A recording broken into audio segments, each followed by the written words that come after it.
Webseite läuft.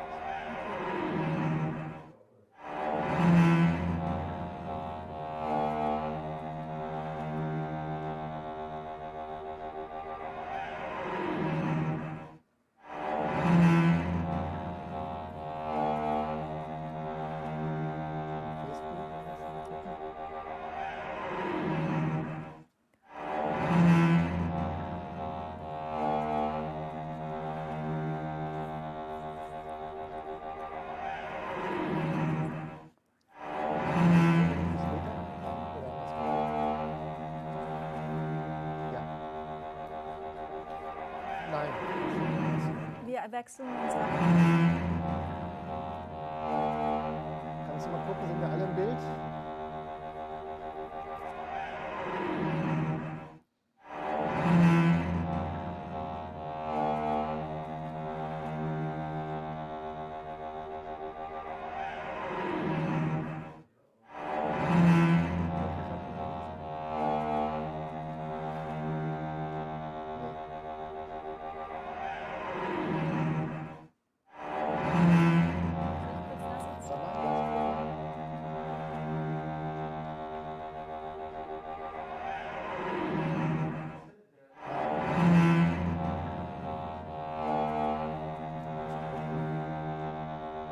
Warte mal.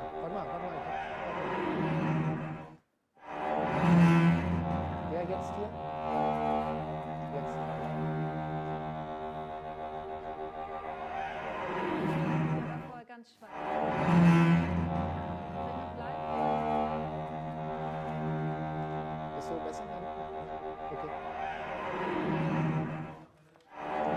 Bitte eine Minute später? Ja.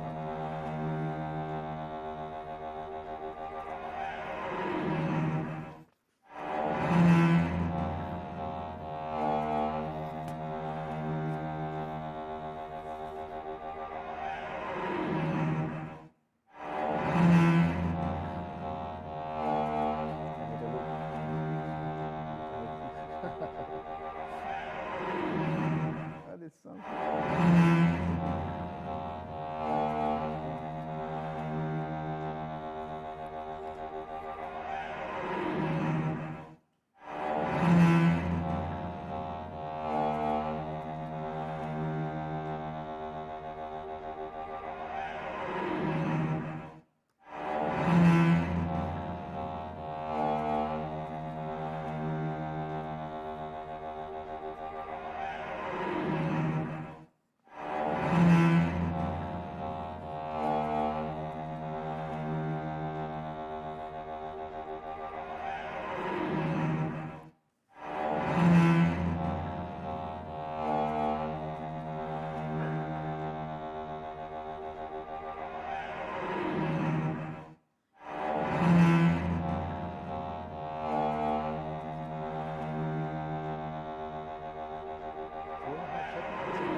Hi there, hello, welcome to our studio at K&M's Garage 51 here in Berlin-Lichtenberg in the Fahrbereitschaft.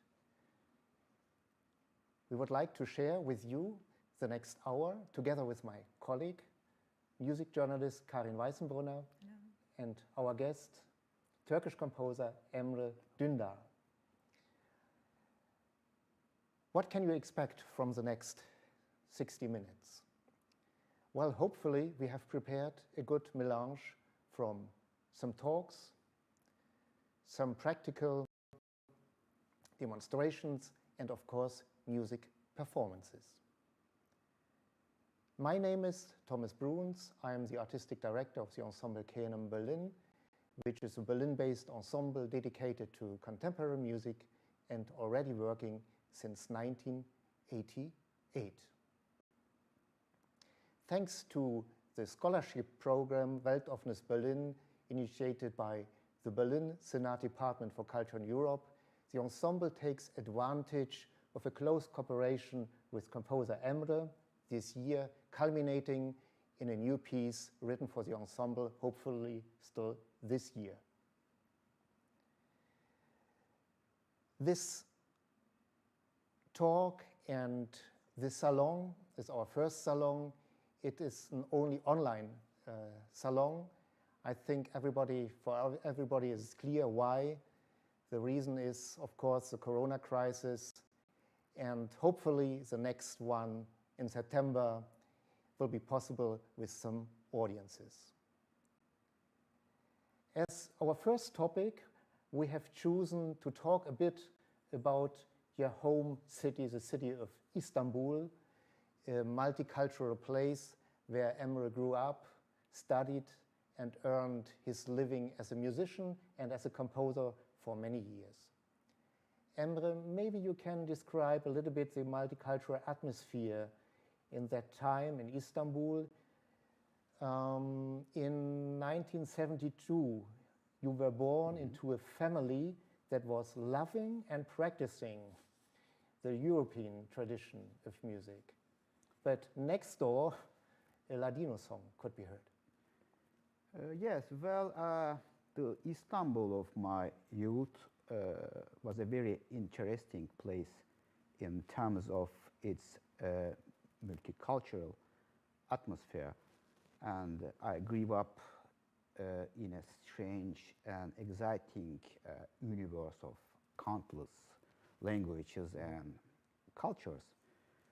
I prefer to think on Istanbul of that time not via the cliches of East-West dilemma discussions. I prefer to describe it as a cultural purgatory because there was also negative sides together with the positive sides of these diversities.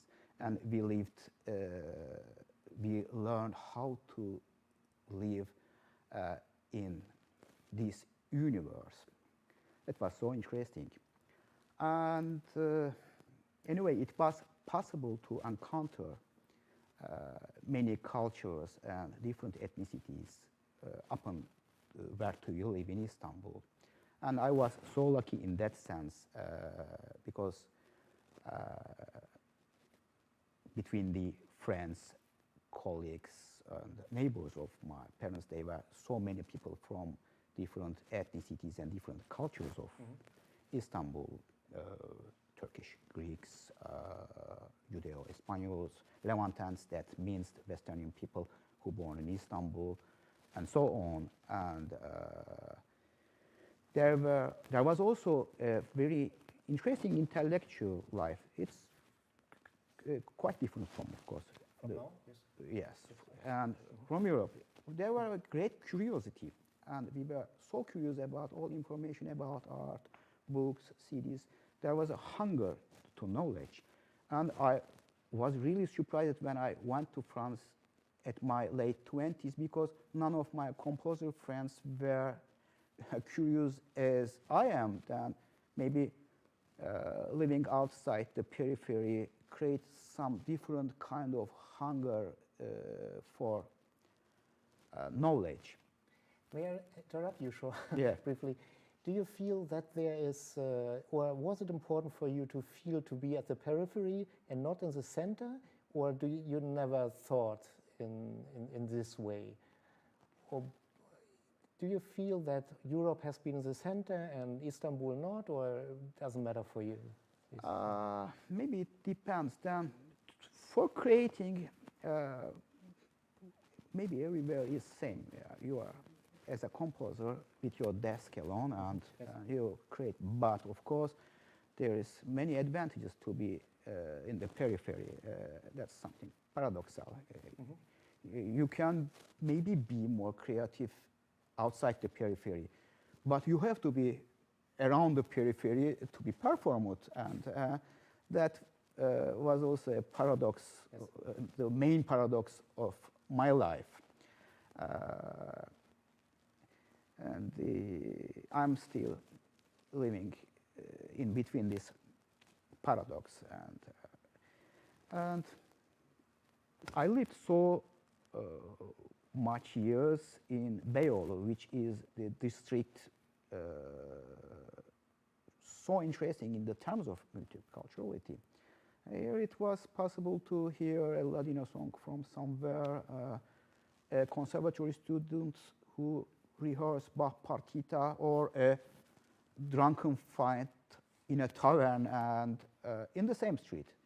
It was a very colorful place. And I played piano in pubs, also in fancy jazz bars, also in the kitsch Turkish Greek style taverns to earn my living. And I'm proud of it because I learned so much things about music. And I have to notice that the most active musicians of Beyoğlu were the Romanis. They were playing violin and G clarinet in earlier system, and they were making amazing improvisations, and they were living in a ghetto so near to Beyoğlu. That was the most enjoyable place of the city. In all these years, I lived in two different worlds. In the conservatory world, where there was a very strict French-style education, because the first generation, our teachers and their students, were the people who were sent to France by the Republic to learn music, and that's why we were always with the French theoretical books, and it's still the same. And it was interesting to live in between this conservatory world and the bohemian atmosphere of Beyoğlu. And I am happy to experience this, living in this in-between position, and that affects my music deeply. I have a family very interested in music. My mother was a good pianist, and my father was a classical music long play collector, and also he was a singer of Turkish traditional Ottoman music. My sister was a good violinist. Now she's an instructor in the conservatory. And we were in a world that it was possible to encounter with many musical cultures, and the difficulty was to find a way, a personal way to express yourself as a composer, because there were so much opportunities and so much colors around me. I think we will talk about that a little bit later. Karin, you would like to ask a question to Emre, I guess. Yeah, no, I think we were kind of going into this direction already. I was curious about this connection that this multicultural atmosphere of Istanbul, and especially Beyoğlu, and your music has. So how you were exposed to this multitude of languages and cultures, as you say. How has this informed your compositional work? And would you say, and is the centered role of speech maybe in your work linked to this influence?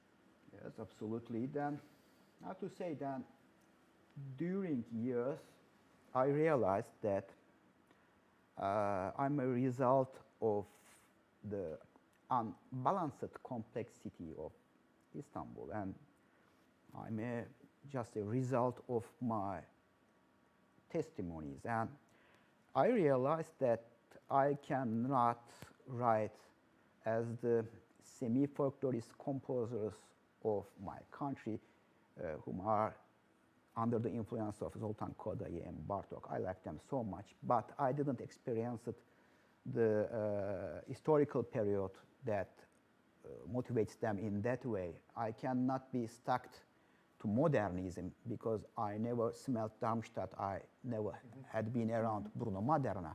And same goes for spectralism, brutalism, or neo-serialism. I like all of them, and I want to use all of them, and I studied all of them very closely, but I cannot classify myself in any of it because I have not only the music-specific sounds in my head. I have the cracked voice of a salesman who tried to sell his tomatoes by shouting in the open marketplace, and I have the fragile voices of life stories that I listened during all my life, and I have the sounds of many languages that I listened in the streets of Istanbul. Then, yes, so you mentioned that there are different stories to tell in your city.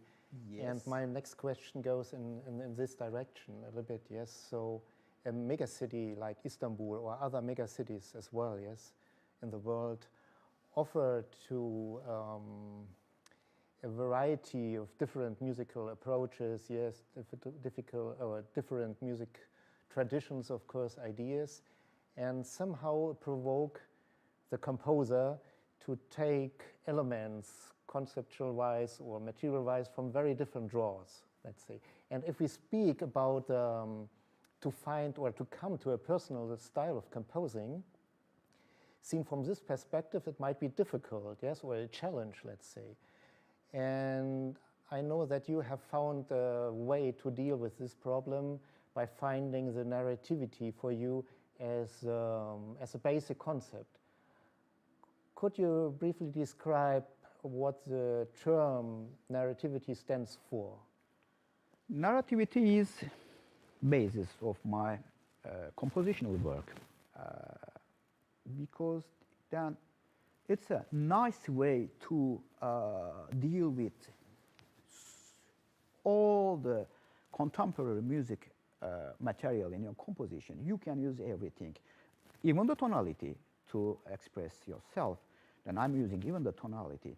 Then not in the postmodernist sense, but narrativity gives an advantage because I'm getting the concept of narrativity in a very wide sense, and the speech is the entrance door to narrativity.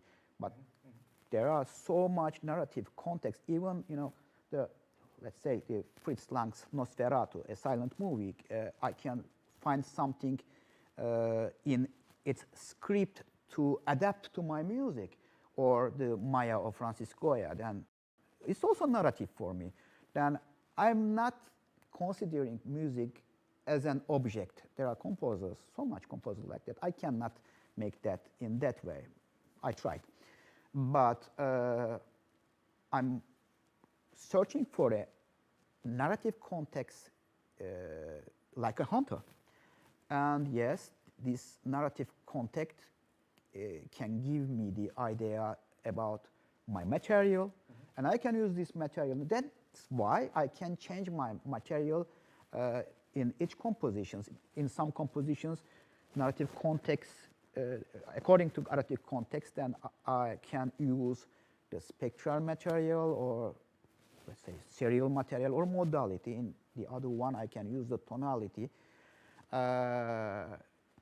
Then the narrativity is a basis like that. I like stories. Then storytelling is so important for me. That's why I'm looking to each plane as a story. Even if it was hidden, I'm trying to discover the hidden story from the inside. Yes, so it's quite clear, I think, your deeper relation to languages, to speech and to the languages. And I think, or I guess no wonder that you once discovered the famous book by Dante, the Vulgari Eloquentia, yes, in which he describes, or in which he has done research on the Latin space language area, let's say, yes. So, and you have written a piece, a same titled piece, and for on occasion of the Ultraschall Festival, you did a new version, like an appendix, a paragon to this former piece, and that's why there's this very long and a little bit strange title, Paragon 2, the Vulgari Eloquentia. And we are going now to watch the video of this performances. It has been recorded on occasion of the Ultraschall Festival in January this year, and it will be performed by Emre himself, voice, and Theo Nabicht from the Ensemble K&M Berlin at the bass clarinet. Okay, let's go for this video.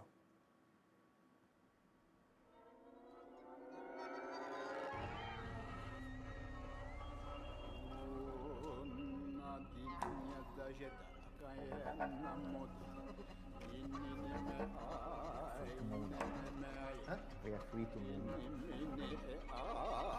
Okay, then I don't have to talk about those anymore. Weiß ich nicht.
No, I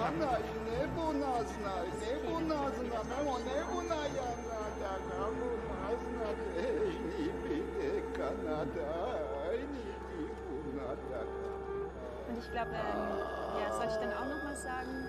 Nee, muss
ich Ene wasana takashineke.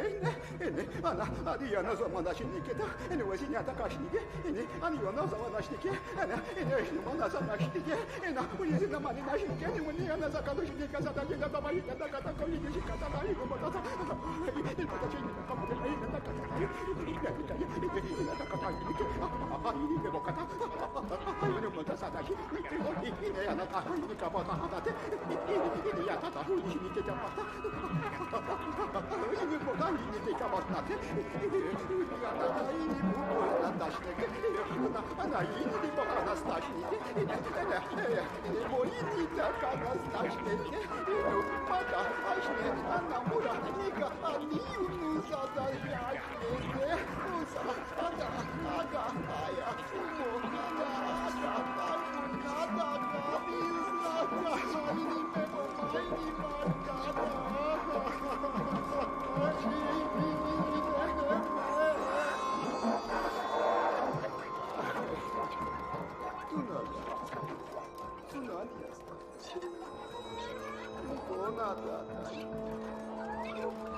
Nada znada Againe Gora nahai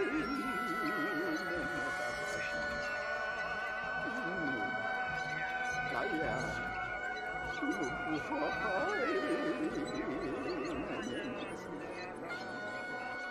Uso Anna Epagata nada ahai Meneme uzniti Nipatai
Anaino, aneka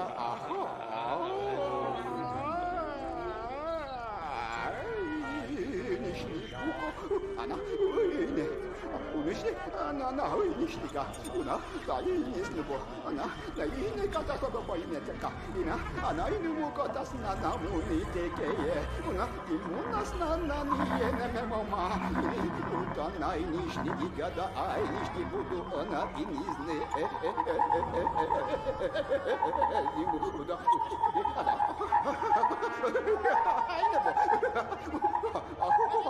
aynı bu. Aynı nas nadaka işte peki.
나다시니 나가도 오 메모야 담다 도다이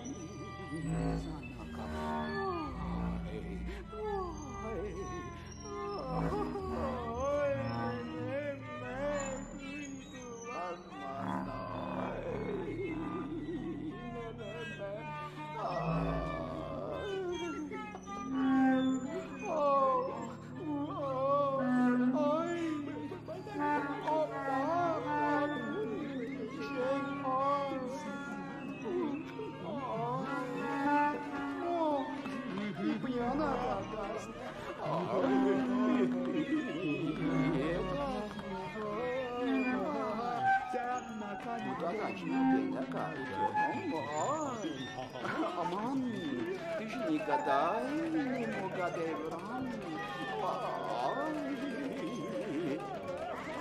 Una azna adniki ziana data ina mesha tu ganainas nataka puniana taka. Ini puniana zadagana. Anane metakai miana zadaka.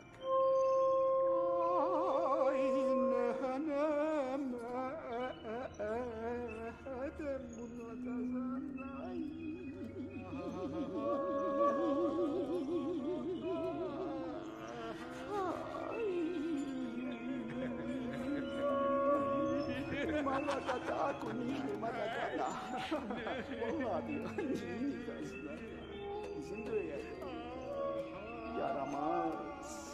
Uno gana indişni bokada. Ah yaramaz. Uno da gay.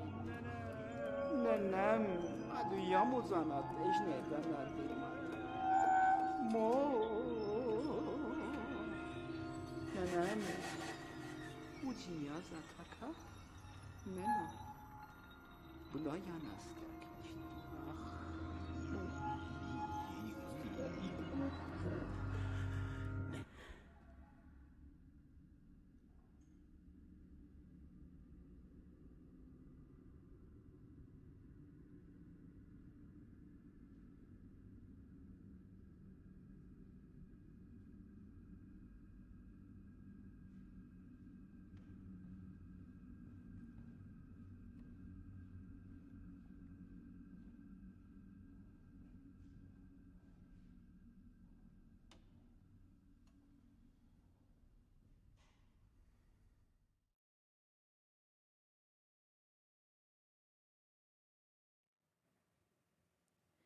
This was Paragon to De Vulgari Eloquentia by Emre Dündar.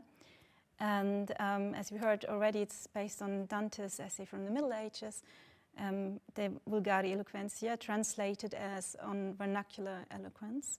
And Emre, you wrote this piece as a testimony to a dying or disappearing language. It is dedicated to the last speaker of the Ubach language, hope I pronounce it correctly. It's from the Northwest Caucasus, and the last speaker died in Turkey in 1992. So although your scores of various instrumentation are highly complex, you take inspiration from oral traditions, dialects, or vernacular eloquence, as the title of the piece suggests. Would you like to explain us your fascination with the Ubach language or rare languages in general? Well, each language has its own musical qualities. Even a children 6 months old can describe the difference between their mother tongue and other languages by its sound, only by the musical existence. This is a very interesting phenomenon. And the diversity of languages are so important because a loss of any language means the loss of an expressive pattern from the humanity's common expressive pool, the heritage. the loss of an expressive pattern means the loss of something about very important about humanity. That's why the thematic attention of this work is on endangered languages. And rare languages, for me, are more interesting than widely spoken languages musically, because most of the rare languages has no alphabets and no written representations. That's why they are only sound. They have only their sonic existences, nothing else. I decided to structure the Bulgari while I'm reviewing my recordings on rare languages and some dialects of Anatolia. And I say to myself, what can I make with the sound prints left on me by what I'm hearing from these recordings, or more extendedly, what can I make, what are the sound prints and how can I express them with many languages that I listened during all my life. Then this music is a confusio linguarum in that sense. It can remind some language, but actually it's any of them. And I dedicated this music to the last speaker of Ubykh language, because the Ubykh language is considered by linguists the most interesting, one of the most interesting languages on the world sonically, via its sonic existence, because there is 84 consonants and only 2 vowels. Imagine how this language will sound. And it's so interesting. Then there are so much phenomena like this in rare languages, and that's why I decided to try with my voice, with my own voice, before writing with this idea for some other performers. And of course, yes, like I said, then this is the thematic attention is on the endangered languages, because this is an important concept also with its metaphorical sense, because we are not losing only the languages. We are losing also many of our communicative languages, and I'm also using this metaphor. Then this music can be considered as a salute to peoples who once spoken these languages, and maybe also consider it as an epitaph. And as you mentioned, you also record many of these languages as a kind of preservation of them, maybe. So you collected a rich archive of voices of people from various regions, and it has become a rich musical database for your compositions. And we will listen to some more examples that you brought. But before we do that, would you like to explain us how you work with these recordings and how you translate them for instruments? Do you apply any particular software for the speech analysis, for example? Honestly, I used to making transcriptions manually for years, and I after discovered. So you just listen to it? Yes, with pencil and paper. And you went with microphone to your neighbors or to special places and yes. recorded them? Yes. And then at home you listened to your recordings and then you made a transcription? Yes. In a very traditional way. Okay. That's the way. But I began to make transcriptions with making music transcriptions, because jazz musicians know very well that for learning how to improvise, you have to make improvisation transcriptions. And I began by this way. And after I began to record my voice, the voice of my friends, my family, to search for the musical entities of speech. And after I discovered the hidden music of languages, and I recorded so much speech from all over the Anatolia. And but of course, making the speech transcription is million times difficult than making music transcription. It's so hard because there is sometimes so small microtonal fluctuations that it's so difficult to find the proper approximation when you are preparing your score. It's a very hard work, and I have tried to deal with this problematic with my pencil and paper for years, but after I discovered, yes, the computers, now I'm working with many softwares, but particularly nowadays, I'm working with a software named ZAC, which is designed by a composer, programmer friend, Şahin Kurata. This is a very interesting software based on a Python. Briefly, this program learn, for example, the violin sound by listening, let's say 6 hours, any violin sound, and after you give the speech, for example, to the program, and violin make the interpretation of the speech, and this is very advantageous for me because before the making transcription, you find the chance to examine how it will sound, and it's also very helpful to during the making the transcription. And now I'm using this protocol, this technical protocol generally. Okay, so you feed first the audio sample from the speech recording into the software, and the software is able to not just analyze the frequencies involved, but also immediately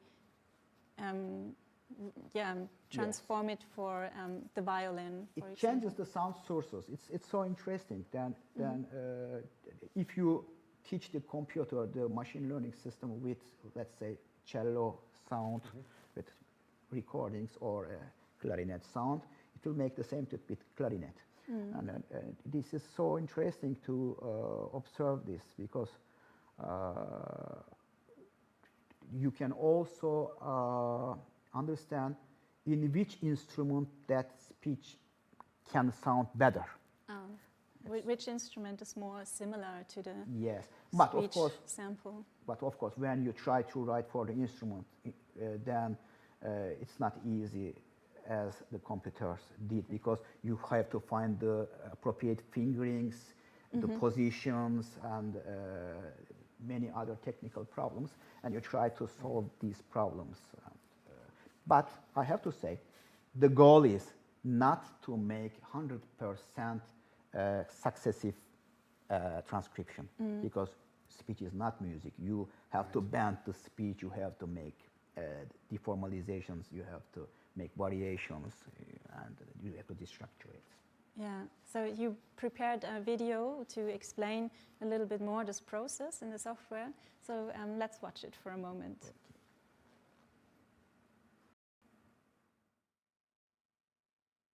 Masi apa ti chkapa shindgas seini ikhin alaba sen konaik poromia.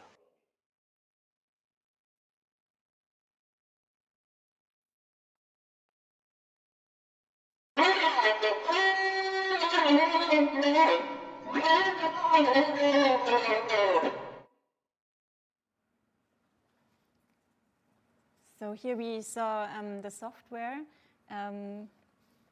translating the speech sample into an instrumental sample. And in order to demonstrate it a bit more in detail, how you transfer elements of speech, it's not always the same, and they can vary. To acoustic instruments, we recorded 2 more examples with the musicians of the Ensemble KNM Berlin. So first, we see a recording with Theo Nabicht on the bass clarinet, and Emre will also explain what the speech sample will be about. Let's hear it for a moment. This speech is in Laziz language. Laz is a language spoken in the Black Sea region, a language of South Caucasian origin. This is a very rich language with a wide variety of dialects. In this recording, the speaker talked about a daily walk he took with his children. I did the transcription of that for bass clarinet. Hanga galeşe bidit. Gayepçkomit gale. A restaurant yen. Çkoni koçebeşiyen. Didokaye yen zugashi kenariz hem de şkulu be pekala kinçe çapışe bidit. Kinçe pe aşkuynes doen. Vaga maçemtes yavul demi gawepe. Hem de şkulu oz ohoyşe moptitto. Nasıl ohoyz bot.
Yeah, and now we hear another example for bass flute with Rebecca Lenton.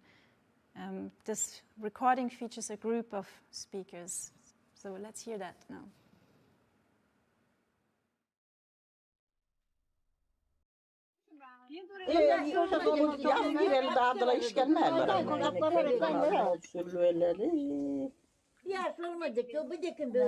Çok da kışta, o zaman kış vardı, onun inekler gittiğinde ya.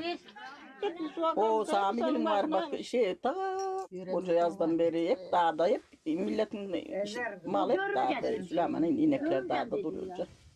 Onlar eve gelse neciklerin şeyi yok da. Ya yapar da ırazan nazma yürürse onun öyle bir el delik hem çok. Kışa doğru, hangi aylarda olur, çok nevlen var o. Öyle işte olanların nazma şey olursa olur da o zamandır gayrı o kış o zamana.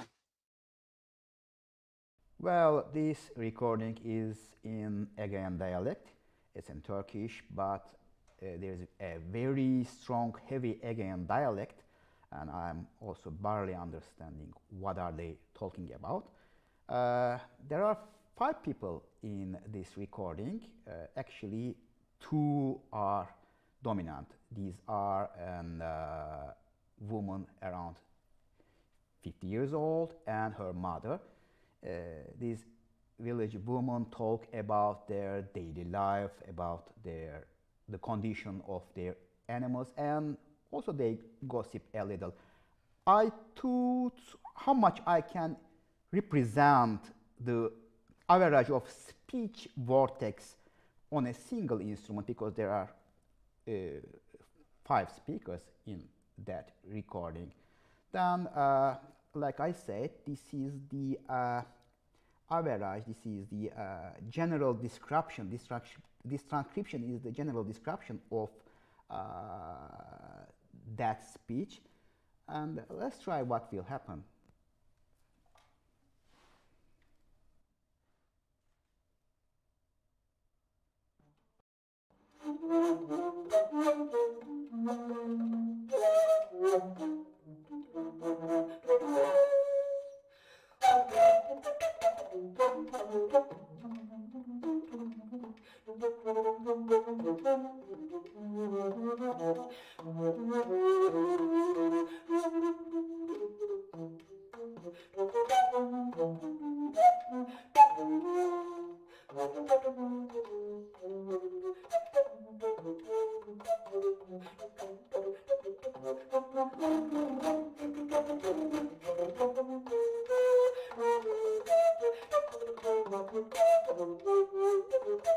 Yes,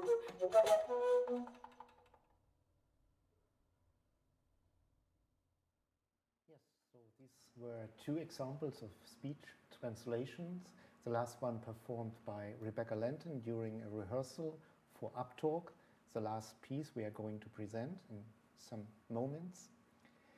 And I have a lot of questions by listening to those examples. I ask myself if I could understand the source semantically, how I would listen to the music. So, because for me, both examples are music, because I can't understand the language really. Yes? So there are a lot of interesting questions coming out of those translations, of course.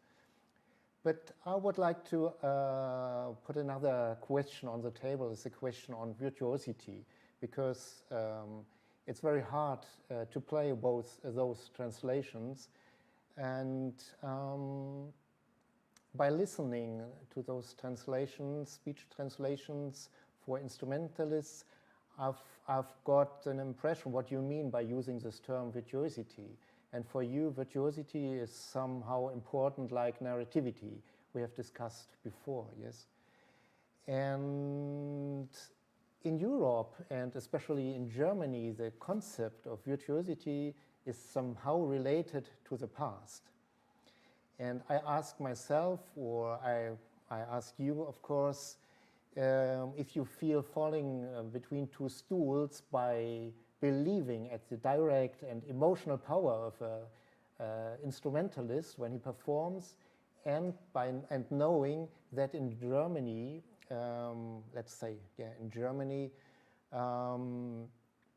the conceptual approach of music stands in the foreground. How do you feel? Well, I'm now working with kind of musicians. Then all its musicians are virtuosos. Then I'm lucky at that time and currently for the moment.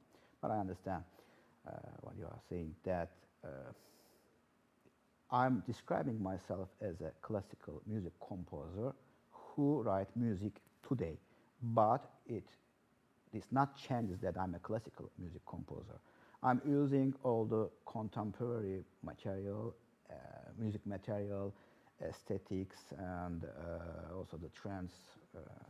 I'm interested in all of them, but I'm stuck to the tradition of writing music and sharing it with performance sequence. This sequence is important for me, and I cannot change, and I will go by this way. I will continue to by this way. And I'm thinking that if virtuosity dies, serious music will harm seriously, because virtuosity is also a language, because there are so much musical features that you can only convey with virtuosity. There is no other way. Mm-hmm. And I began to music with piano and with the piano repertoire. And I studied so much years very seriously piano.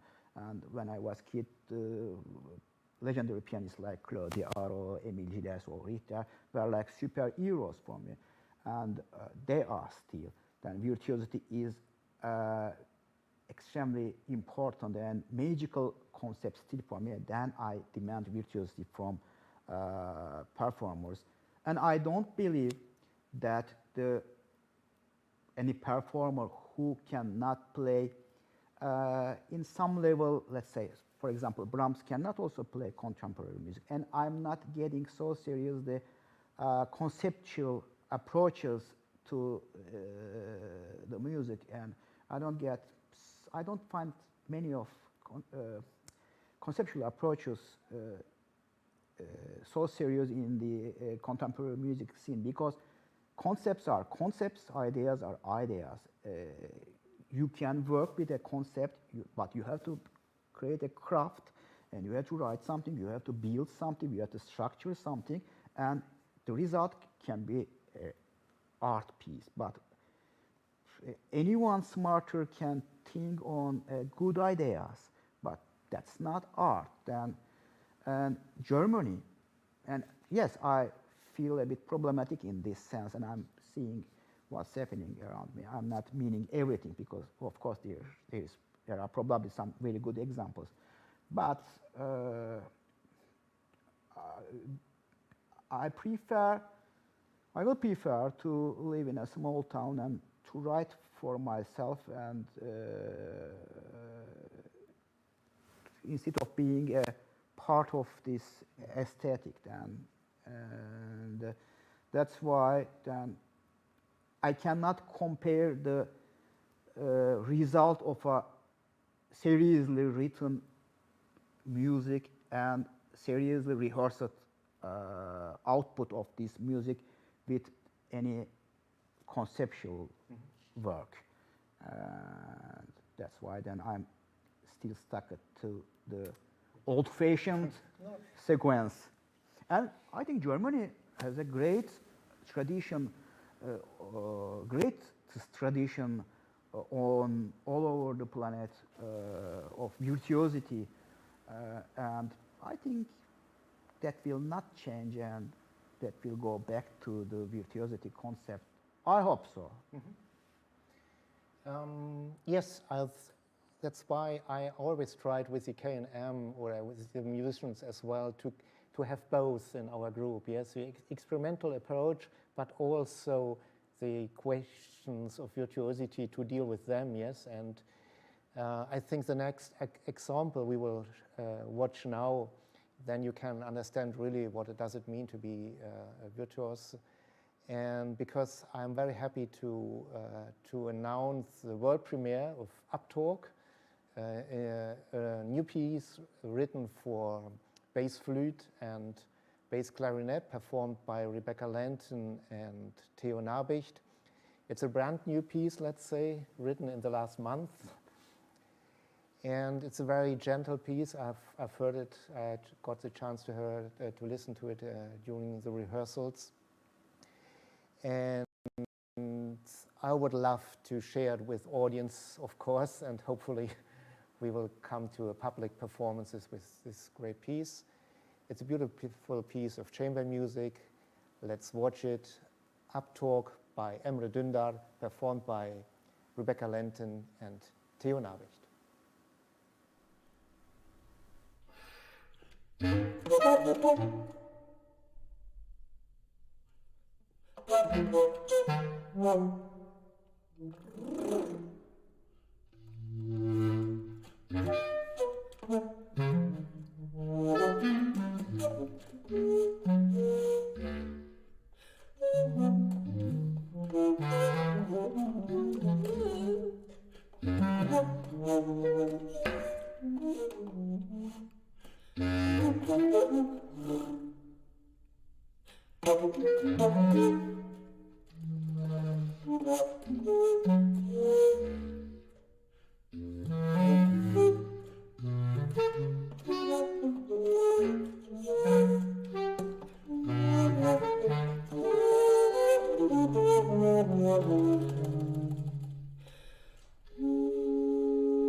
This was Uptalk by Emre Dündar, composed just recently, world premiered online, and performed by Rebecca Lanton and Theo Nabicht. We don't have much time left anymore, but I would like to hear a little bit more about the piece. Emre, you also got inspired by speech recordings for this piece. Uptalk describes the phenomenon of a rising intonation at the end of a sentence, for example, so that it makes sound like a question. Would you like to explain a bit more what you worked on in this piece? Ask to myself that imagined a conversation that both sides are always talking like as asking something. If I ask to myself that if it's possible to create a reasonable musical structure attached to this phenomenon, and actually in real life it's not possible then if both sides are always asking, the conversation cannot find its way. But in music everything's possible, and I find a way, then I put some modal and some tonal cadenzas, and I put them around, and also to fortify the parodic character of the piece. And as a result, I wanted to create a parody of these phenomena with this ensemble. And this ensemble is also interesting because to write for bass flute and bass clarinet, and it's difficult, but both are very characteristic instruments, and that's why it was advantageous sonic atmosphere for me to create that parody. Yeah, very interesting piece. I'd love to hear it more once live. Hopefully we will find an occasion for that. I think, yeah, so languages and sound leave traces, and Emre Dündar follows these traces for us in his compositions. So we are at the end of this salon. I want to thank our guest Emre Dündar for being here. Hopefully we can have another salon and hear more about his future projects. And we also want to announce another concert with a piece by Emre Dündar that the Ensemble KNM Berlin will perform on 1st of July at the Konzerthaus Berlin in Germany. We will play the piece Vagabond 3 for flute, accordion and cello. And maybe see you there, and thank you for watching, and good evening. Thank you for watching. Thank you for coming, Emre, and looking forward to the 1st of July at the Konzerthaus Berlin. Thank you. Bye-bye.